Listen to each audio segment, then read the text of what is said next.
Conference के अहदेदार भाइयों, बुजुर्गों, आप सबको मेरी तरफ से अस्सलाम वालेकुम और आदाब। वैसे सजाद किचलू साहब ने कोई कसर बाकी रखी नहीं। अब इसके बाद ज्यादा कुछ कहने को रहा भी नहीं, लेकिन क्योंकि इलेक्शन का ब्यूगल बज चुका है, 19 तारीख को वोट डालने हैं, माहौल और जो सियासी साजिशों का एक दौर खासकर खिते चुनाव में रचाया जा रहा है, मेरा फर्ज बनता है कि कुछ बातें मैं आपके सामने रखूं जिस पे मैं चाहूं कि आप गौर करिए। गौर करने के बाद आपको मेरी बात कोई गलत लगी या ये लगे कि मैंने कुछ ऐसी बात की जो सही नहीं है या सच नहीं है, आप मेरी तमाम बातों को नजरअंदाज करके 19 तारीख को जो आप फैसला करें, मुझे कोई एतराज नहीं है, लेकिन गौर जरूर करिएगा। 19 तारीख को वोट डालने हैं। मैदान में उम्मीदवार कई सारे हैं, लेकिन हकीकत यह है कि जीतने के दावे जो है सिर्फ 2 कर रहे हैं। एक तरफ से बीजेपी, दूसरी तरफ से national conference, Congress, Indian alliance के जो उम्मीदवार हैं वो। बाकी उम्मीदवार जो है वो मैदान में घूम रहे हैं। लेकिन जिस चीज को जनाब सजाद किचलू साहब ने यहां दोहराया, और दोहराना मैं जरूरी समझता हूं, आखिरकार मैं भी अब लगातार 2 दिन से इस इलाके में घूम रहा हूं। मैंने भी ये देखा कि कहीं पे भी मुझे बीजेपी के कैंडिडेट का कोई पोस्टर, कोई तस्वीर, कोई प्रोग्राम, कोई कुछ नजर नहीं आता। मुश्किल से नहीं, अब आप बीच में मत करें, फिर मेरा रह जाता है। मुश्किल से मैंने 2 दिन में उनकी 2 ऐलान गाड़ियां देखी, तीसरा कुछ नहीं। लेकिन मैंने मैदान में बाल्टी वाले बहुत देखे। अच्छा, और बाल्टी वाले भी ये तूफान के। अब मैं, जनाब गुलाम नबी आजाद साहब की ये पार्टी है? कांग्रेस के बहुत बड़े लीडर, मेरे वालिद साहब के, मैं तो मान के चलता था कि मेरे वालिद साहब के दोस्त थे, अब शायद है नहीं। एक बार नहीं 2 बार फारूक साहब ने उनको राज्यसभा पहुंचाया, एक बार एज चीफ मिनिस्टर, और दूसरी बार जब 2014 में फारूक साहब का हक था उस सीट पे, राज्यसभा की सीट पे, फारूक साहब ने उस वक्त सोनिया गांधी को कहा कि मेरी तबीयत ठीक नहीं है, मैं नहीं आऊंगा, आप मेहरबानी करके गुलाम नबी आजाद साहब को दे दीजिए, वो राज्यसभा जाएंगे। तो 2 बार फारूक साहब ने उनको राज्यसभा भेजा। जब वो कांग्रेस छोड़ के चले गए, हमने कुछ नहीं कहा, ये जानते हुए भी कि एक नेशनल लेवल के लीडर कांग्रेस को इस तरह छोड़ के उनका जाना हमें समझ नहीं आया। लेकिन हमने कहा होगी कोई मजबूरी, क्या मजबूरी थी समझ नहीं आया। इंतजार किया कि कब पता चलेगा। पिछले दिनों जब गुलाम नबी आजाद साहब ने पापड़ तोड़ हमले मीडिया के जरिए जनाब फारूक अब्दुल्ला साहब पे किए, उस दिन हमें पता चला कि क्या मजबूरी है। उनको सीधा सीधा बीजेपी ने रखा हुआ है यहाँ पे वोट को तकसीम करने के लिए, और कोई मकसद नहीं है उनका मैदान में उतरना। और इसके बरक्स उनको मिलता क्या है, उस पर भी गौर करना जरूरी है। इनाम तो उनको हुकूमत की तरफ से पद्म विभूषण वो तो मिला, उसके साथ साथ जो दिल्ली में मकान, अब ये ऐसी सख्त हुकूमत है, ये किसी के साथ रहम नहीं करते। मेरे कांग्रेस के दोस्तों को याद होगा जब राहुल गांधी जी को पार्लियामेंट से निकाला, कितने दिनों के अंदर अंदर उससे मकान खाली करवाया, महीने के अंदर अंदर। उसको महीने से ज्यादा 1 दिन भी नहीं दिया। इस बात के बावजूद कि इस मुल्क में अगर वजीर आजम के बाद किसी को सबसे ज्यादा खतरा है वो राहुल गांधी को खतरा है, लेकिन उसके बावजूद महीने के अंदर अंदर मकान खाली करवाया। जनाब गुलाम नबी आजाद साहब को राज्यसभा छोड़े हुए कितना वक्त हो गया? कितना वक्त हुआ? 3 साल हो गए लगभग। अभी भी सरकारी मकान में आराम से बैठे हुए हैं। इस हुकूमत ने सिर्फ 3 लोगों को सरकारी मकान दिए हैं, लाल कृष्ण आडवाणी, मुरली मनोहर जोशी और जनाब गुलाम नबी आजाद। तभी तो ये निकले हुए हैं यहाँ बाल्टी वाले वोट को तकसीम कराने के लिए। चलिए छोड़ दीजिए मकान कहाँ मिला क्या मिला, वो अपनी बात।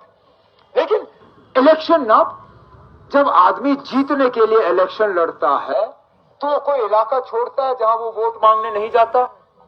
मैं इलेक्शन लड़ता हूं, मुझे बारामूला से इलेक्शन लड़ने की हिदायत आई है पार्टी की तरफ से।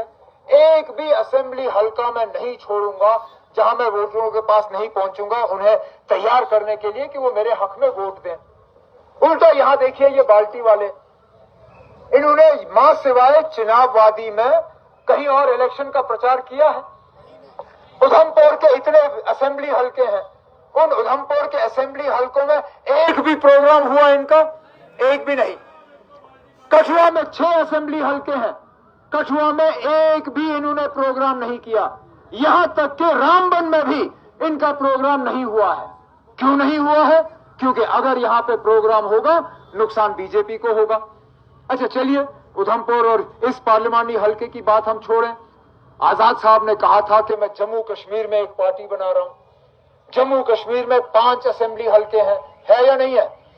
उधमपुर, जम्मू, अनंतनाग, श्रीनगर, बारामूला। मुझे यह बताइए ना आप, इस उधमपुर हल्के पार्लिमानी हल्के के अलावा किसी और पार्लिमानी हल्के में बाल्टी वाले खड़े हैं या नहीं? एक में भी नहीं। जम्मू में भी उधमपुर, जम्मू में भी इन्होंने उम्मीदवार खड़ा नहीं किया। क्यों? क्योंकि जम्मू में अगर उम्मीदवार खड़ा करते उसका नुकसान बीजेपी को होता। अनंतनाग में उन्होंने उम्मीदवार खड़ा नहीं किया क्योंकि अनंतनाग में उम्मीदवार खड़ा करते बीजेपी को नुकसान होता। इसी तरह श्रीनगर और अनंतनाग में। ये ना सोचने की बात है। ये लोग इलेक्शन जीतने के लिए नहीं लड़ रहे हैं, ये लोग इलेक्शन यहाँ पे सिर्फ वोट को तकसीम करने के लिए लड़ रहे हैं और बड़े बड़े दावे करते हैं। आजाद साहब अपनी तकरीर में कहते हैं कि उन्होंने जम्मू कश्मीर के लिए बहुत कुछ किया। जनाब जिले का ऐलान किया, ऐलान करते करते चले गए। ऐलान को असली रूप देने वाले हम लोग थे जिन्होंने 2009 में हुकूमत बनाई और एक एक करके वहां हमने मुलाजिम तैनात किए ताकि किश्तवाड़ को सही मायने में एक जिला मिले। यहां पे नौजवानों ने यूनिवर्सिटी की मांग की, वो मेरी हुकूमत है जिसने यहां पहला फैसला किया और कहा कि किश्तवाड़ को जो है यूनिवर्सिटी का कैंपस मिलना चाहिए। पावर प्रोजेक्ट, यहां पे आप कितने पावर प्रोजेक्ट, 4 बड़े बड़े पावर प्रोजेक्ट बन रहे हैं। खुदारा मुझे बताइए ना, मां सिवाय कुछ लोग जिन्होंने बीजेपी के जरिए अपनी मुलाजमत लगाई है, यहां कितने हैं आम लोग जनाब जिनको इन पावर प्रोजेक्ट्स में काम मिला है? ठेकेदार भी बाहर से, मजदूर भी बाहर से, इंजीनियर भी बाहर से, सारा कुछ बाहर से। यहां तक कि ये बिजली भी जो है, हमें इस बिजली को इस्तेमाल करने की इजाजत नहीं। रतले जैसा पावर प्रोजेक्ट 850 मेगावाट का, अगले 40 साल के लिए वो बिजली जो है वो राजस्थान को दी जा रही है। क्यों? हमें इस बिजली का हक नहीं?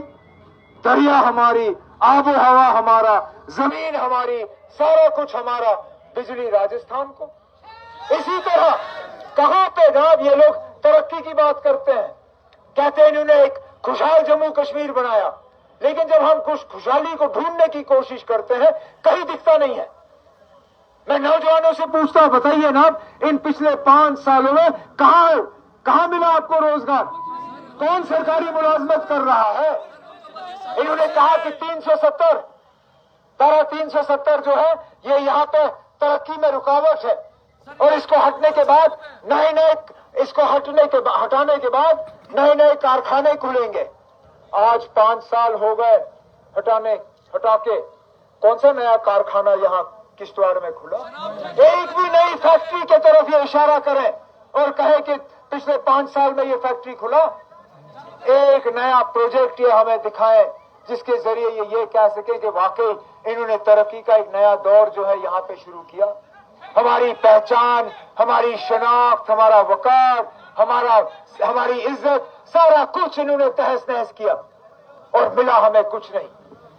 मां सिवाय तबाही, बर्बादी, परेशानी, दुख, मायूसी, इन्होंने हमें कुछ नहीं दिया। लेकिन इसका इलाज आपके हाथों में है।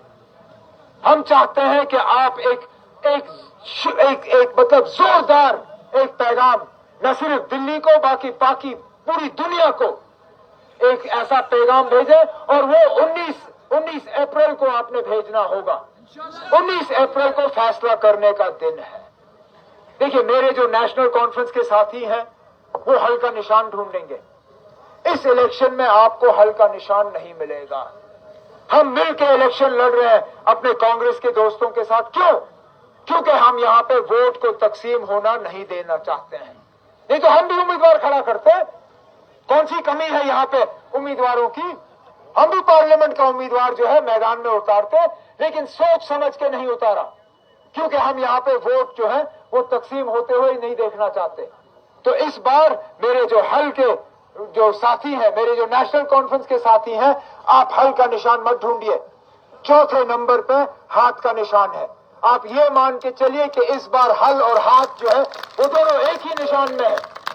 आपने वहां पे जाके इंडिया अलायंस के उम्मीदवार को, नेशनल कॉन्फ्रेंस के और कांग्रेस के उम्मीदवार को चौथे नंबर के बटन को दबा के उनको कामयाब करके आपकी नुमाइंदगी करने का एक मौका देना है।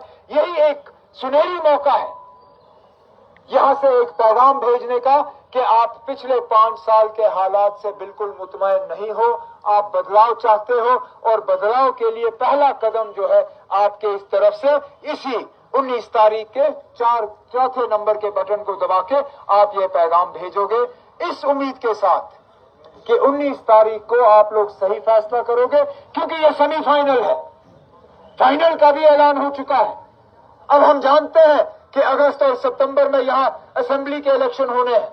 हमें अपना एमएलए चुनना होगा, हमें अपने मिनिस्टर बनाने होंगे, हमने अपनी हुकूमत बनानी होगी, लेकिन उसके लिए बुनियाद हमने आज से डालना है। आप मेहरबानी करके 19 तारीख को अगस्त सितंबर के इलेक्शन की बुनियाद डालिए, ताकि एक खुशहाल, एक जम्मू कश्मीर जिसमें तरक्की हो, अमन हो, भाईचारा हो, एक नया जम्मू कश्मीर का नक्शा जो है वो खींचने में आप हमारी मदद करिए। यही पैगाम लेके मैं आज आप सबों के दरमियान आया हूं। अब इस उम्मीद के साथ कि 19 के बाद हमें दोबारा जल्द से जल्द मुलाकात का मौका हासिल होगा। मैं एक बार फिर आपसे इजाजत चाहता हूं। बहुत बहुत शुक्रिया। अस्सलाम वालेकुम।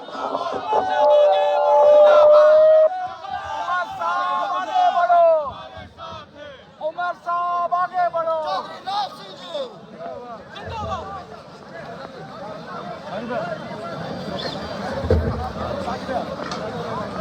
उमर साहब आगे बढ़ो।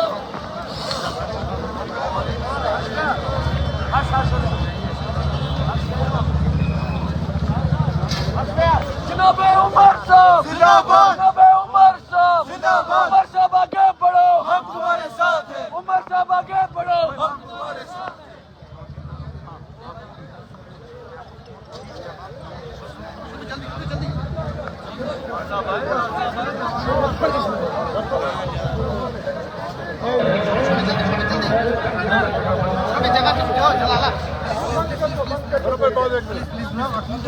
जी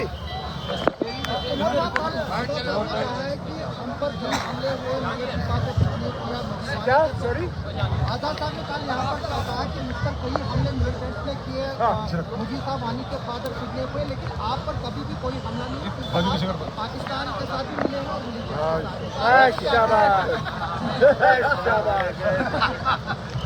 शर्म की बात, अफसोस होता है मुझे कि आजाद साहब जो हैं इतने झूठे साबित हुए।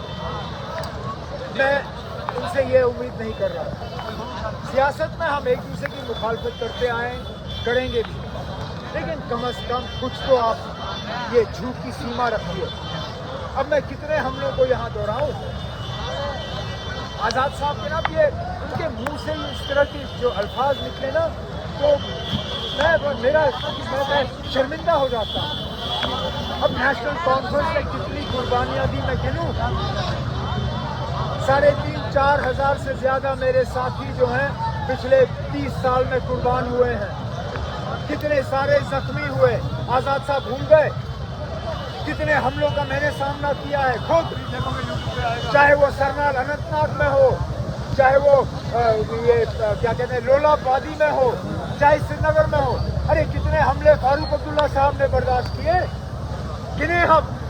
तब ये क्या हम अब लाशों को गिनने पे आए हैं कि आपके लाश ज्यादा है, मेरे कम है, तो इसलिए मैं ज्यादा जो है देशभक्त हूँ। अरे नाम आजाद साहब, ये घटिया सियासत मत करिए। आप तो इतने बड़े लीडर थे ना, इतने कदावर शख्स थे, इतने आप गिर जाते इस बीजेपी को खुश करने के लिए, ये मैं कभी सोच नहीं सकता। सर केजरीवाल जी को आज फिर सजा बढ़ा दी उनकी। बोलो गांधी के लिए प्यार था और फारूक साहब का आपके लिए बर्बाद हुआ और देश भी बर्बाद हुआ, यानी कि सर आज केजरीवाल की सजा बढ़ा दी। जब तक आजाद साहब को मिनिस्ट्रियां मिल रही थी तब तक उनको कोई बर्बादी नजर नहीं आ रही थी। जब तक फारूक अब्दुल्ला साहब उनको राज्यसभा भेज रहे थे तब तक उनको कोई बर्बादी नजर नहीं आ रही थी। उनको बर्बादी अब नजर आती है जब उनको न राज्यसभा भेजा गया न कोई और टिकट दी गई। मैं माफी चाहता हूँ ना ये कहते हुए, मुझसे उम्र में काफी बड़े हैं लेकिन खुदगर्ज साबित हुए।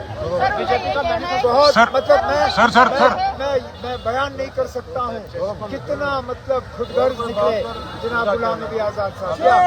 आपने अपने एक इंटरव्यू में ये कहा था जब आसिफा वाला मामला हुआ था कि ऐसे लोगों को, लाल सिंह के खिलाफ आपने तब ये कहा था कि ऐसे लोगों को फांसी पे चढ़ा देना चाहिए, लेकिन आज आप उन्हीं का सपोर्ट कर रहे हो और आप आज उनको जो है बीजेपी।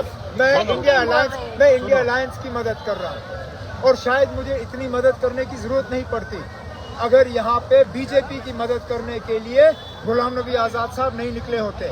जिस बीजेपी ने जम्मू कश्मीर को तहस करने में कोई कसर बाकी नहीं रखी, जिस बीजेपी ने मुसलमानों के तहत जो रवैया अपनाया है वो हम भूल नहीं सकते, जिस बीजेपी ने गाजा में कत्ल गारत को रोकने की कोई जो है उन्होंने कोई गुंजाइश नहीं रखी, उन्होंने कोई कदम नहीं उठाए। जिस बीजेपी ने अब वो क्या कहते हैं सिविल कोड के मामले पे अब लोगों को यहाँ पे अलहदा करने की कोशिश कर रहे हैं। आजाद साहब जो है क्या कहें उनके बारे में? सर केजरीवाल जी को आज फिर बढ़ा दी सजा उनकी। केजरीवाल को ईडी ने और सजा आज बढ़ा दी, उस बारे में क्या कहेंगे? केजरीवाल साहब पहले ऐसे लीडर नहीं है जिनको एजेंसी के तरफ से जो है तंग नहीं किया जा रहा है, ना वो पहले वजीर आला हैं जिनको एजेंसी के तरफ से पकड़ा गया है। इससे पहले हमारे झारखंड के चीफ मिनिस्टर जो है वो भी ऑपोजिशन के रहे, उन्हें भी इस तरह की चीज़ों का सामना करना पड़ा है। हकीकत ये है कि गवर्नमेंट की तरफ से इस तरह के जो है कदम बार बार उठाए जा रहे हैं और हम इनका मुकाबला करते आ रहे हैं। सर जिस लीडर के लिए आप कैंपेन करने जा रहे हैं, कुछ सालों पहले उन्होंने कहा था कि उमर साहब को सिर्फ ट्वीट करने आते हैं, आज उनके लिए आप कैंपेन करने निकले, आप क्या कहेंगे? ट्वीट तो मैं करता हूँ और शौक से करता हूँ। मैं अगर ट्वीट नहीं करता तो मेरी आधी से ज्यादा खबर आप तक पहुँचती नहीं। आपको क्या उससे?